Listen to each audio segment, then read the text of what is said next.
আজ থেকে সপ্তাহে ৭ দিন চলাচল করবে মেট্রো রেল।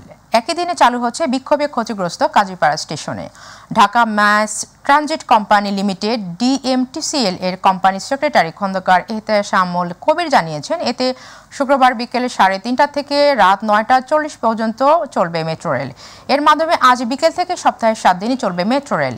DMTCL অফিস আদেশ অনুসারে প্রতি শুক্রবার বিকেল 3:30টায় মেট্রো রেল উত্তরা উত্তর মেট্রো স্টেশন থেকে ছেড়ে যাবে এবং রাত 9টা পর্যন্ত মতিঝিল মেট্রো স্টেশনে চলাচল করবে। এছাড়া শুক্রবার বিকেল 3:50 থেকে রাত 8:40 পর্যন্ত মেট্রো রেল মতিঝিল থেকে উত্তরা পর্যন্ত চলবে।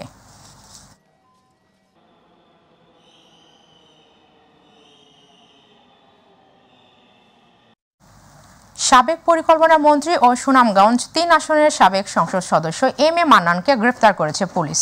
বৃহস্পতিবার রাত 10টার দিকে শান্তিগঞ্জ উপজেলার M A মান্নানের নিজ বাড়ি থেকে পুলিশ তাকে গ্রেফতার করে।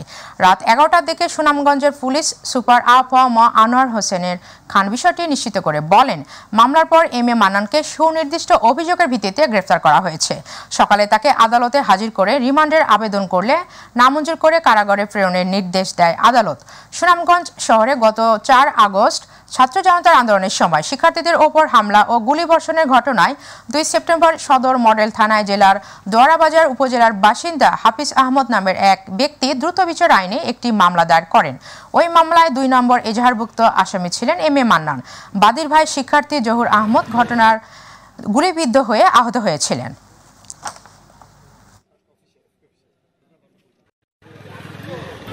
সুনির্দিষ্ট অভিযোগের ভিত্তিতে গত 4 আগস্ট 9 যে মামলাটা হয়েছিল, সেই মামলার উনি এজাহারনামী আসামি সাবেক মন্ত্রী জনাব M A মান্নান। আমরা ওই মামলার রেফারেন্স তাকে আমরা গ্রেপ্তার করেছি এবং তার বিরুদ্ধে আইনগত ব্যবস্থা গ্রহণ করি। গত 2 দিনে সাবেক প্রধানমন্ত্রী শেখ হাসিনার বিরুদ্ধে আরও 8টি মামলা হয়েছে। এর মধ্যে 7টি হত্যা এবং একটি হত্যা চেষ্টা মামলা হয়েছে। বুধ ও বৃহস্পতিবার ঢাকার চিফ মেট্রোপলিটন ম্যাজিস্ট্রেট ও বগুড়া আদালতে এসব মামলা হয়েছে। এই মামলাগুলোতে শেখ হাসিনা ছাড়াও আওয়ামী লীগ সরকারের অনেক মন্ত্রী ও সংসদ সদস্যকে আসামি করা হয়েছে। গত 5 আগস্ট শেখ হাসিনা সরকারের পতনের পর থেকে বৃহস্পতিবার পর্যন্ত শেখ হাসিনার বিরুদ্ধে 191টি মামলার তথ্য পাওয়া গেছে। এর মধ্যে 170টি হত্যা মামলা। একই সময়ে বিভিন্ন মামলায় আওয়ামী লীগ সরকারের মন্ত্রী, সংসদ সদস্য, উপদেষ্টা ও শীর্ষ পর্যায়ের নেতা মিলিয়ে 33 জনকে গ্রেফতার করা হয়েছে।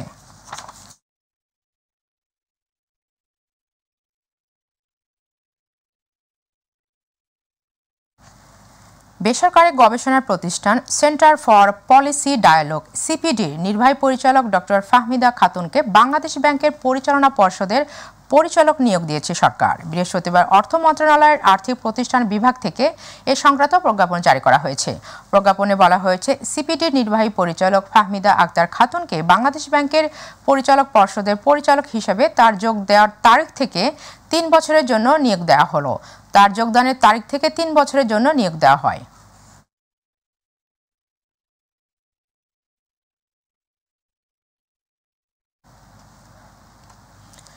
জাহাঙ্গীরনগর বিশ্ববিদ্যালয়ে গত 15 জুলাই আন্দোলনরত শিক্ষার্থীদের ওপর ছাত্রলীগের কয়েক দফা হামলা ও 17 জুলাই পুলিশি হামলার ঘটনায় 8 সদস্যের তদন্ত কমিটি গঠন করেছে বিশ্ববিদ্যালয় প্রশাসন। গঠিত কমিটিকে 30 কার্যদিবসের মধ্যে তদন্ত করে সুপারিশ সহ প্রতিবেদন জমা দেওয়ার জন্য বলা হয়েছে। বৃহস্পতিবার বিশ্ববিদ্যালয়ের ভারপ্রাপ্ত registrar doctor ABM Azizur Rahman স্বাক্ষরিত এক অফিস আদেশে বিষয়টি জানানো হয়। অফিস আদেশে বলা হয়, গত 15 জুলাই সন্ধ্যা 7টার দিকে বিশ্ববিদ্যালয়ের বঙ্গবন্ধু শেখ মুজিবুর রহমান হলের সামনে এবং একই দিন রাত 12টার দিকে জাবি উপাচার্য ভবনে শিক্ষক শিক্ষার্থীদের ওপর হামলা এবং ছড়া গুলিবর্ষণ এবং 17 জুলাই বিকেল 3টার সময় প্রশাসনিক ভবনের সামনে শিক্ষার্থীদের ওপর হামলা ও ছড়া গুলিবর্ষণ সংক্রান্ত বিষয়ে তদন্ত করে সুপারিশ সহ প্রতিবেদন জমা দেওয়ার জন্য তদন্ত কমিটি গঠন করা হয়েছে। বিশ্ববিদ্যালয়ের বাংলা বিভাগের অধ্যাপক ডক্টর অনিরুদ্ধ কাহালিকে সভাপতি ও ডেপুটি রেজিস্ট্রার মোহাম্মদ মাহতাবুজ্জামান জাহিদকে সদস্য সচিব করে এই কমিটি গঠিত হয়। কমিটিকে 30 কার্যদিবসের মধ্যে তদন্ত করে সুপারিশ সহ প্রতিবেদন জমা দেওয়ার জন্য বলা হয়েছে।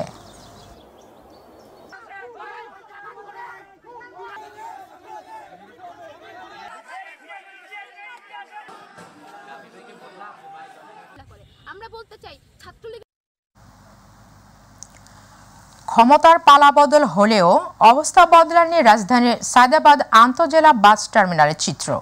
খোলস বদলে আওয়ামী লীগ আমলে সন্ত্রাসী চাঁদাবাজরাই এখনও নিয়ন্ত্রণ করছে টার্মিনালটি, তুলছে আগের মতোই চাঁদাও। ঢাকা দক্ষিণ সিটি কর্পোরেশন নতুন ইজারা দিলেও পরিবর্তন হয়নি কোনো, ফলে বিপাকে পড়েছেন বৈধ ইজারাদার। রাজীব হোসেনের ক্যামেরায় সায়দাবাদ থেকে ঘুরে এসে আরও জানাচ্ছেন আবু সাইদ অপু।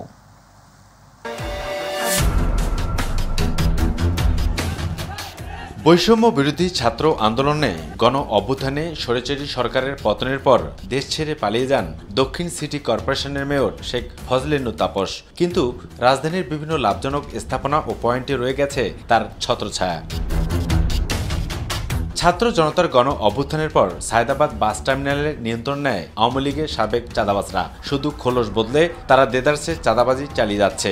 চলতি বছরের 31 জানুয়ারি থেকে 1 বছরের জন্য টার্মিনাল ফি, টয়লেট, গোসলখানা ব্যবহার ও গাড়ি ধৌতকরণ ফি এবং কুলি মজুর আদায়ে হিমাচল গোল্ড লাইনের মালিক আফতাব উদ্দিনের অনুকূলে ইজারা দেয় সিটি কর্পোরেশন। কিন্তু বৈষম্য বিরোধী আন্দোলনের পরও ইজারাদাররা চাঁদাবাজদের কারণে রাজস্ব আদায় করতে পারছে না।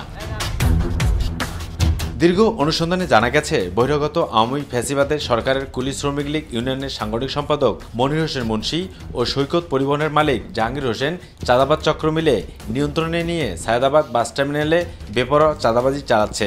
আর এতে টার্মিনালে অস্থিরতা সৃষ্টির পাশাপাশি বঞ্চিত হচ্ছে বৈধ ইজারাদাররা। আর এই বিষয় নিয়ে অভিযুক্তদের সাথে মুঠোফোনে কথা বললে তারা জানান, যেদিকে সুবিধা সেদিকেই থাকেন তারা। এ সময় হুমকিও প্রদান করা হয় এই প্রতিবেদককে। এক এক সময় পাল্টাতে থাকে তাদের বক্তব্যের ধরন। আমি তো আপনারা আগেই বলছি যে আমি কাজ করবো, 100 টাকা কাম করবো, আপনি 50 নেবেন, আমি 50 নেব। আমরা শ্রমিক। এখন যদি বিএমপি আসে, আমার ওই বিএমপি যে এখানে নেতৃত্ব দেয় তার সাথে থাকতে হয়। যখন আমলি আসে তখন ওই আমলিকে যে নেতৃত্ব দেয় তার সাথে থাকতে হয়, কারণ আমরা খেতে খাই। কথা বলা কি সম্ভব হবে? আমি একটু এরপর ঘুরে আসা যাক সায়দাবাদ বাস টার্মিনালের অভ্যন্তরে থাকা অবকাঠামোগুলো থেকে। এখনো চলছে চাঁদা আদায়। তবে কে তুলছেন চাঁদা সেটার বর্ণনা দেন ভুক্তভোগীরা। এখানে যারা ব্যবসা করে সব নিরহ, বিভিন্ন দেশের। আর দ্বিতীয় কথা, টার্মিনাল যারা পরিচালনা করে তাদের ছত্রছায়া কিছু লোক থাকে।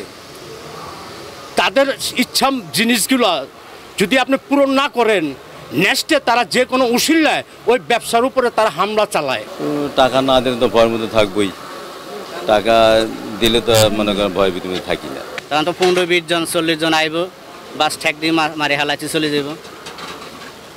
তখন তো মিডিয়া থাকবে না, পুলিশ থাকবে না, র্যাব থাকবে না। আপনার থেকে আমি ভাড়া নিয়েছি, আপনি ডেলি বছর আজকে আসতেন, বস ভাড়া হলে যেতেন। এখন মনে আগে নিলেন, নতুন করে আবার বস নিতে আসেন। চিহ্নিত আমলিকপন্থী ছিল, এখন আমরা কার নাম বলবো, অনেকেই তো ছিল। ওনারা আমিপন্থী, ওনারা চাঁদা নিত, ওনারাই নিত চাঁদাটা। মেইন হলো কালাম সাহেব। টাকা না দিলে তো এখানে আবার থাকতে দিব। গুন্ডা বাহিনী দিয়ে আমাদেরকে শাসন করে, তা এখন আমরা গুন্ডা বাহিনী দিয়ে শাসনেরই দমন হয়ে রয়েছি। আমাদের কোনো কেউ এই অধিকারটা নাই আমাদের। বলতে গেলে তো এখন মানে এর মধ্যে 1 ঘন্টা পর আমার উপর একটা হামলাইতে পারে। আমার তো এখানে কেউ নেই। রাষ্ট্র সংস্কারের নিমিত্তে দক্ষিণ সিটি কর্পোরেশন থেকে 5 মাসের জন্য 8 সেপ্টেম্বর থেকে বাস টার্মিনালের রাজস্ব উত্তোলনের জন্য আরিফ তুষারকে দায়িত্ব দেওয়া হয়। বহিরাগত ফ্যাসিবাদী সরকারের মদতপুষ্টরা সক্রিয় থাকায় বর্তমান দায়িত্বপ্রাপ্ত ইজারাদাররা রাজস্ব আদায় করতে পারছেন না বলে অভিযোগ তুলে সংবাদ সম্মেলন করেছেন। একটি কুচক্রী মহল ইন্ধনের মধ্য দিয়ে এই বাস টার্মিনালকে একটি অরাজক পরিস্থিতি সৃষ্টি করতে চায়। তাই আমরা তাদের বিরুদ্ধে ন্যায়ের পক্ষে, রাষ্ট্রের পক্ষে, সরকারের পক্ষে রাষ্ট্রীয় কর আদায়ের জন্য আমরা অবিচল এবং অটুট থাকব। সায়দাবাদ থেকে ফিরে আবু সাইদ অপু, মাই টিভি। ছাত্র জনতার গণ অভ্যুত্থানে নতুন করে পাওয়া স্বাধীনতার পথে সম্মুখ সারির যোদ্ধা ছিলেন বরিশালের গণমাধ্যম। হত্যা, হামলা, মামলার শিকার হলেও কেউ বলে না তাদের কথা। বুকে চাপা কষ্ট আর ক্ষতর চিহ্ন নিয়ে ছুটে চলে গণমানুষের কথা বলতে। বরিশাল থেকে এসব সাংবাদিকদের না বলা কথা জানাচ্ছেন পারভেজ রাসেল। স্বৈরাচার সরকার পতনের ডাক, বৈষম্য বিরোধী ছাত্র আন্দোলন, ছাত্র জনতা বিজয় ও বিএনপি জামায়াত ইসলামের আগমনে গোটা দেশের সাথে রাজপথে ছিল বরিশালের গণমাধ্যম কর্মীরা। পেশার তাগিদে তথ্য সংগ্রহে প্রথমে পুলিশ, পরে ছাত্র জনতার হামলায় বিভিন্ন স্থানে গুরুতর আহত হয় এসব কলম সৈনিক, যাদের পাশে দাঁড়ায় কেবল নিজেদের সহকর্মীরাই। বৈষম্য বিরোধী ছাত্র আন্দোলনে যারা বিশ্ববিদ্যালয়ের যারা ছিল তারা কাজ করা অবস্থায় যেতে আমার চিনে, এজন্য আমারে বলছে যে আপনার দীপ্ত টিভির ক্যামেরাম্যানটা কেমন মারতেছেন এই বইলে তারা আমারে ধরার পর এরপর কোন রকম আমারে সেভ করে বাঁচাই দিয়েছে। কিন্তু তিনি শুধু লাঠি চার্জ শুরু করে, এক পর্যায়ে লাঠি দিতে আমি নামাই রাস্তায় পড়ে যাই।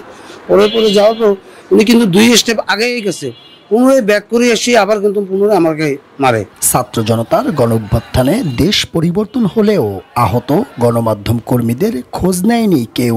অর্থাভাবে অনেকেই করতে পারছে না চিকিৎসা।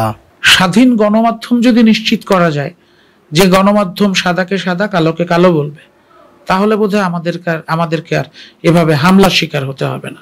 সাংবাদিক নির্যাতনের সঠিক তদন্ত ও বিচারের দাবি তুলেছে প্রেস ক্লাব। আমরা এবার আন্দোলনে আমাদের 4 জন সাংবাদিক নিহত হয়েছেন এবং বরিশালে অসংখ্য সাংবাদিক আহত হয়েছেন। আমরা এটিরও একটি সুষ্ঠু তদন্ত চাই এবং এটিরও আমরা বিচারের আওতায় আনতে চাই। যে কোনো আন্দোলনে হত্যা, নির্যাতন, হামলা মামলায় গণমাধ্যমের কণ্ঠ রোধ করে কোনো দেশ এগিয়ে যেতে চাইলে সত্য প্রকাশের স্বাধীনতা কেবল স্বপ্নই থেকে যাবে। পারভেজ রাসেল, মাই টিভি, বরিশাল। জীবন নিয়ে যাদের শত অভিযোগ, প্রাপ্তি আর অপ্রাপ্তির হিসাব মেলাতে পারেন না, তাদের জন্য আব্দুল গফুর মল্লিক হতে পারেন সাহস ও অনুপ্রেরণার গল্প। অদম্য ইচ্ছা শক্তির জোরে দারিদ্র্য ও শারীরিক প্রতিবন্ধকতাকে হারিয়ে মাথা উঁচু করে বেঁচে আছেন রাজবাড়ীর পাচুরিয়া ইউনিয়নের প্রায় 78 বছরের আব্দুল গফুর মল্লিক। জন্ম থেকে চোখে না দেখতে পেলেও ভিক্ষা না করে নাড়ু, বাদাম ও টেস্টি হজমি বিক্রি করে সংসার চালান তিনি। প্রতিনিধি শেখ মুমিনের রিপোর্ট জানাচ্ছেন আতিকুর রহমান তিতাস। কথায় আছে, ইচ্ছে থাকলে উপায় হয়। বইয়ের পাতায় লেখা এই বাক্যের মূল্যায়ন যারা করেন তাদের একজন গফুর মল্লিক, যিনি জন্ম থেকেই অন্ধ। অভাবের সংসার হওয়ায় সবাই হয়তো ভাবত গফুরকে ভিক্ষা করেই জীবন চালাতে হবে, কিন্তু আদম্য ইচ্ছাশক্তি আর আত্মবিশ্বাসী জন্মান্ধ গফুর মল্লিক জীবন চালাচ্ছেন ব্যবসা করে। বয়স 78, কুঁজো হয়ে যাওয়া শরীরে নেই তেমন শক্তি, পায়ের জোরও কমেছে অনেক আগেই। তবুও এভাবে হেঁটে হেঁটে ফেরি করে নারকেলের নাড়ু, বাদাম আর হজমি বিক্রি করেই চলছে তার জীবন। কেউ কিছু সেজে দিলেও নিতে চান না রাজবাড়ির খোলাবাড়িয়ার আব্দুল গফুর। আবার বাদাম আমি আনিয়ে দেয়, আমার স্ত্রী বাদাম ভাজিয়ে দেয়, আমি প্যাকেট করি, সে প্যাকেট করে দেয়, তারপরে আমি নিয়ে দিয়েছি। নবীদের শিক্ষা করি না, ভিক্ষা মেহনত করিয়ে খাও। আমি ওই নবীর আইন পালন করে চলি। নাড়ু তৈরি ও বাদাম ভাজা সহ তার সকল কাজে সহযোগিতা করেন স্ত্রী নূরজাহান বেগম। কোনো সন্তান নেই এই দম্পতির। শেষ জীবনে সরকারের কাছে একটি স্থায়ী দোকানের দাবি আব্দুল গফুর মল্লিকের। ট্রেনে বিক্রি করে কোনো ফলে কষ্টের দিন যেতেছি, কিন্তু আমাদের এখন যদি কেউ সাহায্য করে, আমার একটু দোকান দিয়ে দিলি আমার একটু ভালো হয়, ওনা নিয়ে যাতে আমি চিরদিন সংসার করে খাওয়ার পারি। এলাকার মানুষের কাছে গফুর মল্লিক একজন সৎ মানুষ হিসেবেই পরিচিত।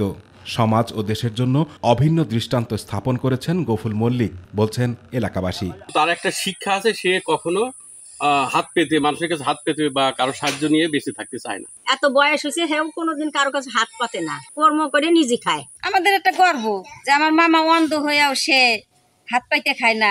শেষ বয়সে নিজের পায়ে দাঁড়াতে তার পাশে থাকার আশ্বাস দিয়েছেন রাজবাড়ী সদর উপজেলা নির্বাহী কর্মকর্তা। উনি আর্থিক কোনো সাহায্য নিতে চাননি। এখন আমরা এই মাত্র আবার খবর পেলাম, কথা বলেছি, উনি বললো যে উনি একটা দোকান খুলে উনি ভালো হয় আর কি। তো আমরা সেই ব্যবস্থাটাও করছি। জীবনের শেষ পর্যন্ত কারো কাছে হাত পেতে নয়, জীবনের শেষ সময় পর্যন্ত কাজ করেই খেতে চান আব্দুল গফুর মল্লিক। আতিকুর রহমান তিতাস, মাই টিভি।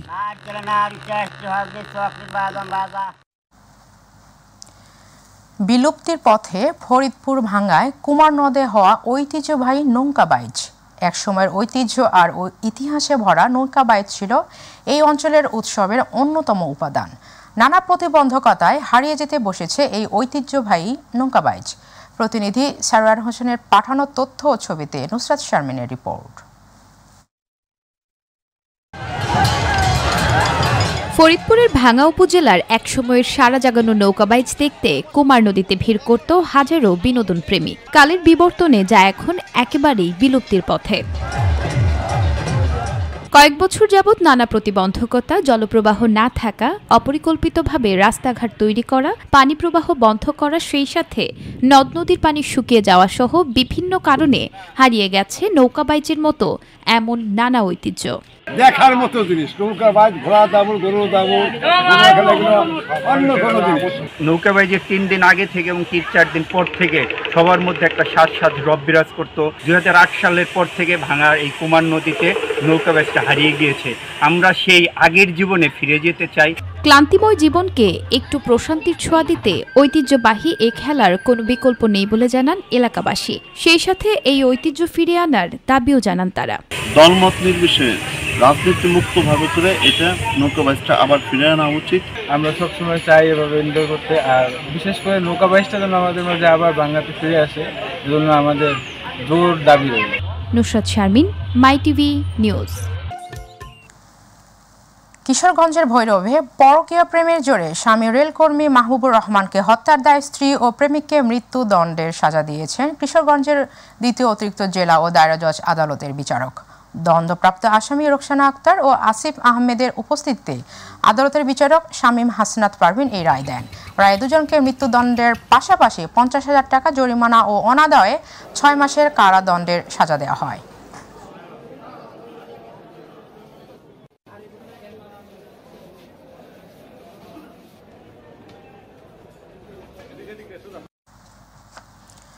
ব্রাহ্মণবাড়িয়ায় বিশেষ অভিযানে 11,875 পিস ভারতীয় ইয়াবা ট্যাবলেট সহ 2 মাদক ব্যবসায়ীকে আটক করেছে সরাইল ব্যাটালিয়ন 25 বিজিবি সদস্যরা। বৃহস্পতিবার বিজয়নগর উপজেলার কামালমোড়া এলাকায় অভিযান চালিয়ে তাদের আটক করা হয়। বিজিবি জানায়, গোপন সংবাদের ভিত্তিতে বিজিবির একটি বিশেষ টহল দল কামালমোড়া এলাকায় অভিযান চালায়। এ সময় 11,875 পিস ভারতীয় ইয়াবা ট্যাবলেট সহ রাকিব ও অন্তরকে আটক করা হয়। পুলিশ বিপুল পরিমাণে মাদকের মূল্য 35,62,500 টাকা। আটককৃত আসামিদের বিরুদ্ধে মাদক মামলা দায়ের করে উদ্ধারকৃত মাদক সহ বিজয়নগর থানায় হস্তান্তর করা হয়েছে।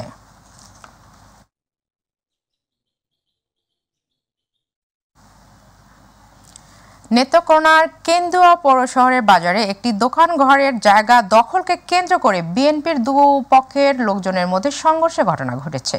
এতে উভয় পক্ষের অন্তত অর্ধশতাধিক লোকজন আহত হয়েছে।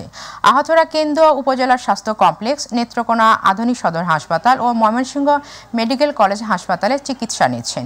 নেত্রকোনা জেলা পুলিশ সুপার জানান, কেন্দুয়া পৌর শহরের মধ্যবাজারের বিএনপির দুই পক্ষের মধ্যে সংঘর্ষ হয়েছে। পুলিশ এবং সেনাবাহিনী ঘটনাস্থলে গিয়ে পরিস্থিতি নিয়ন্ত্রণ করে। এই বিষয়ে অভিযোগ পেলে তদন্ত সাপেক্ষে প্রয়োজনীয় ব্যবস্থা গ্রহণ করা হবে।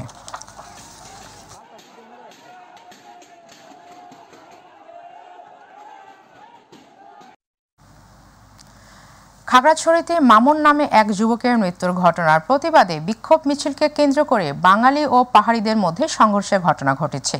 এতে বেশ কয়েকজন শিক্ষার্থী আহত হয়েছে। আগুন দেওয়া হয়েছে দোকানপাটে। সংঘর্ষের সময় দুর্বৃত্তরা কয়েক রাউন্ড গুলিও ছোড়ে। বৃহস্পতিবার জেলার দীঘিনালা উপজেলার লারমা স্কোয়ার এলাকায় এই সংঘর্ষ ঘটে। দীঘিনালা থানার ভারপ্রাপ্ত কর্মকর্তা ওসি নুরুল হক জানান, দুর্বৃত্তরা বাজারে আগুন দিয়েছে। কে বা কারা আগুন দিয়েছে তা পরিস্থিতি স্বাভাবিক হলে তদন্ত করে বের করা হবে। জেলা প্রশাসক শহীদুজ্জামান জানান, দীঘিনালা ও খাগড়াছড়ি সদরে সেনাবাহিনী ও বিজিবি মোতায়েন করা হয়েছে। পরিস্থিতি স্থিতিশীল রাখতে সমন্বিত টহল জোরদার করা হয়েছে।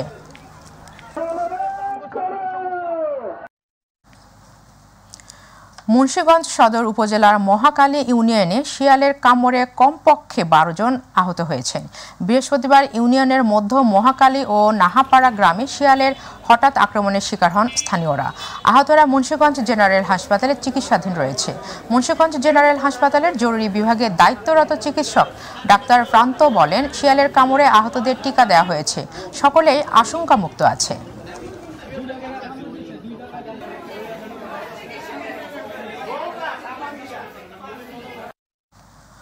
অন্তর্বর্তীকালীন সরকারের প্রধান উপদেষ্টা ডক্টর মোহাম্মদ ইউনূসকে অকথ্য ভাষায় গালিগালাজ করে গাজীপুর সিটি কর্পোরেশনের কাউন্সিলর। গাজীপুর সিটি কর্পোরেশনের আওয়ামী লীগ সমর্থিত 50 নং ওয়ার্ড কাউন্সিলর কাজী আবু বক্কর সিদ্দিক বর্তমান অন্তর্বর্তীকালীন সরকারের প্রধান উপদেষ্টা ডক্টর ইউনূসকে অকথ্য ভাষায় গালিগালাজ করার একটি অডিও ফোন আলাপ সামাজিক যোগাযোগ মাধ্যমে ভাইরাল হয়। রেকর্ডটিতে আরও এক স্থানীয় স্কুল মাস্টার নুরুল ইসলাম বাবু নামে একজনকে হেয় প্রতিপন্ন করে কথা বলতে শোনা যায়। আমি তোর ভাই, কাউন্সিলর ভাই। বিএনপি ক্ষমতা এসে? বিএনপি করতে ক্ষমতা ইন্নুস আরো 3 বছর সাইকেল করে। আচ্ছা, ইন্নুসের মারের স্থিতি সমস্যা আছে। বরিশালের বাকেরগঞ্জে জাতীয়তাবাদী দল বিএনপি বাকেরগঞ্জ পৌরসভার ত্রিবার্ষিক সম্মেলন হয়েছে। জাতীয় এবং দলীয় পতাকা ও পায়রা উড়িয়ে অনুষ্ঠানের সূচনা হয়। পৌর বিএনপির আহ্বায়ক নাসির জমাদ্দারের সভাপতিত্বে অনুষ্ঠানের প্রধান অতিথি ছিলেন কেন্দ্রীয় নির্বাহী কমিটির বিএনপির সহ সাংগঠনিক সম্পাদক আকন কুদ্দুসুর রহমান। অনুষ্ঠানটি উদ্বোধন করেন বরিশাল দক্ষিণ জেলা বিএনপির আহ্বায়ক আবুল হোসেন খান। অনুষ্ঠানে প্রধান বক্তা ছিলেন বরিশাল জেলা বিএনপি সদস্য সচিব আবুল কালাম।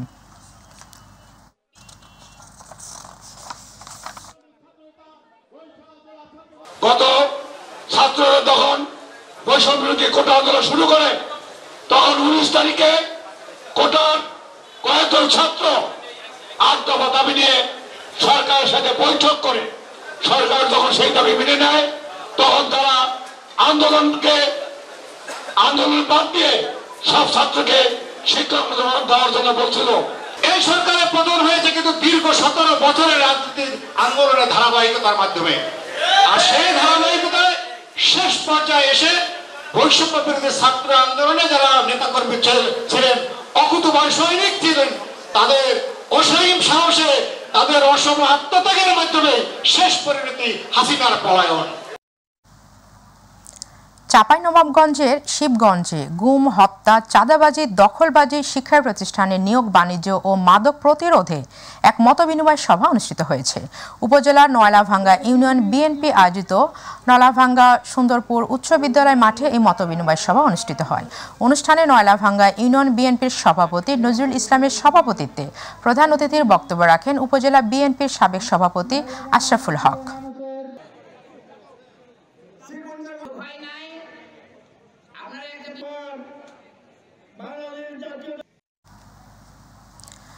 ঝালকাঠি নলছিটিতে নবাগত জেলা প্রশাসক আশরাফুর রহমানের সাথে উপজেলার সকল কর্মকর্তা ও প্রাথমিক বিদ্যালয়ের শিক্ষকদের সাথে মতবিনিময় সভা অনুষ্ঠিত হয়েছে।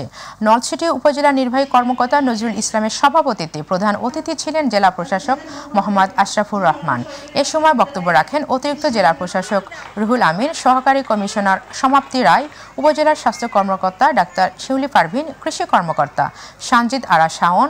এর আগে নান্দিকাঠি মডেল সরকারি প্রাথমিক বিদ্যালয়ের শিক্ষার্থীদের সাথে শুভেচ্ছা বিনিময় করেন জেলা প্রশাসক।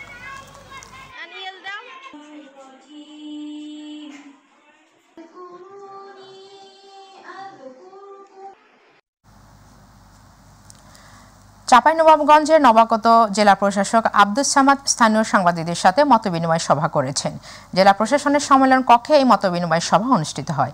এ সময় অতিরিক্ত জেলা প্রশাসক আহমেদ মাহবুবুল ইসলাম, অতিরিক্ত জেলা ম্যাজিস্ট্রেট ইফতেকারুল ইসলাম, সহকারী কমিশনার ও এক্সিকিউটিভ ম্যাজিস্ট্রেট মীর আল মনসুর সোয়াইব সহ জেলা প্রিন্ট মিডিয়া, ইলেকট্রনিক্স মিডিয়ার কর্মরত সাংবাদিকরা উপস্থিত ছিলেন। আমরা বাইরে জানলাম যে উনি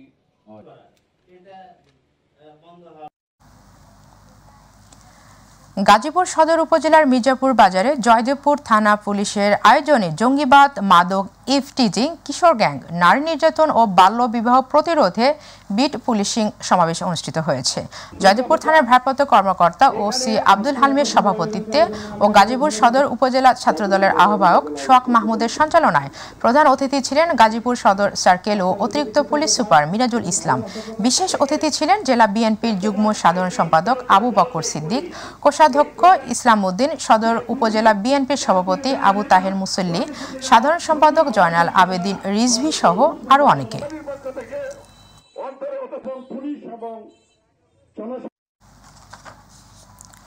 কক্সবাজার জেলা ব্যাপী সনাতন ধর্ম অবলম্বীদের শারদীয় দুর্গোৎসব সুষ্ঠু, সুন্দর ও শান্তিপূর্ণ পরিবেশে উদযাপনের লক্ষ্যে জেলা প্রশাসনের উদ্যোগে প্রস্তুতিমূলক সভা অনুষ্ঠিত হয়েছে। জেলা প্রশাসক মোহাম্মদ সালাউদ্দিনের সভাপতিত্বে সভায় পুলিশ সুপার মোহাম্মদ রহমতুল্লাহ, অতিরিক্ত জেলা প্রশাসক ইয়ামিন হোসেন সহ হিন্দু ধর্মীয় নেতৃবৃন্দ বক্তব্য রাখেন।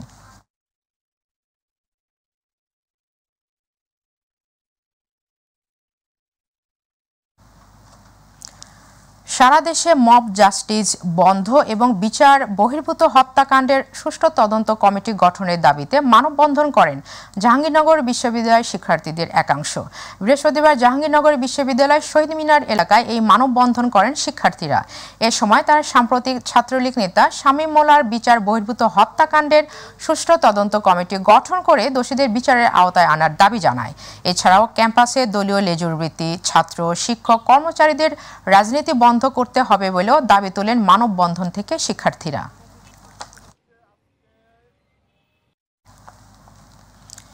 সিরাজগঞ্জের চৌহালি উপজেলা ছাত্র জনতার অভ্যুত্থান আন্দোলন পরবর্তী রাষ্ট্র সংস্কার বাস্তবায়নে ইসলামী আন্দোলন বাংলাদেশ চৌহালি শাখার আয়োজনে গণসমাবেশ অনুষ্ঠিত হয়েছে। জোতপাড়া কলেজ চত্বরে মোহাম্মদ আফসার উদ্দিনের সভাপতিত্বে বক্তব্য রাখেন ইসলামী আন্দোলন বাংলাদেশের কেন্দ্রীয় প্রাণ ও সমাজ কল্যাণ সম্পাদক শেখ মোহাম্মদ নুরুন নবী, ইমরান হুসাইন নূর সহ আরও অনেকে।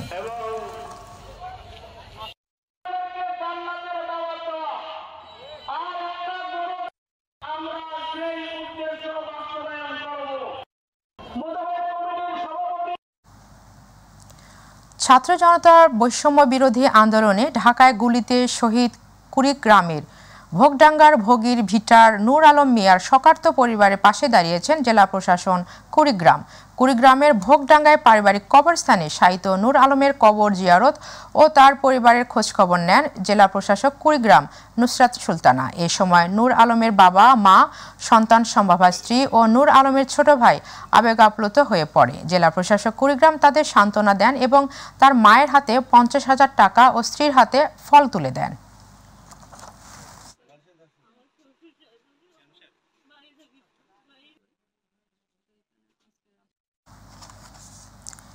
নিজেদের বেতনের টাকা থেকে লক্ষ্মীপুরে বন্যায় ক্ষতিগ্রস্ত পরিবারের পুনর্বাসনে ঢেউটিন ও নগদ অর্থ সহায়তা দিয়েছে সেনাবাহিনী। লক্ষ্মীপুর পৌর এলাকায় বন্যায় ক্ষতিগ্রস্তদের পুনর্বাসনের প্রথম ধাপে 35 পরিবারের প্রত্যেক পরিবারকে নগদ 4,000 টাকা এবং পরিবারগুলোর মধ্যে 140 বান্ডেল ঢেউটিন বিতরণ করা হয়। এ সময় সেনাবাহিনীর লেফটেন্যান্ট কর্নেল মোহাম্মদ মাজিদুল হক রেজা উপস্থিত ছিলেন। এর আগে জেলার বিভিন্ন এলাকায় বন্যায় ক্ষতিগ্রস্ত কৃষকদের মাঝে ধানের চারা বিতরণ, দুর্গতদের ফ্রি মেডিকেল ক্যাম্পের মাধ্যমে চিকিৎসা সেবা ও খাদ্য সহায়তা দিয়েছে সেনাবাহিনী।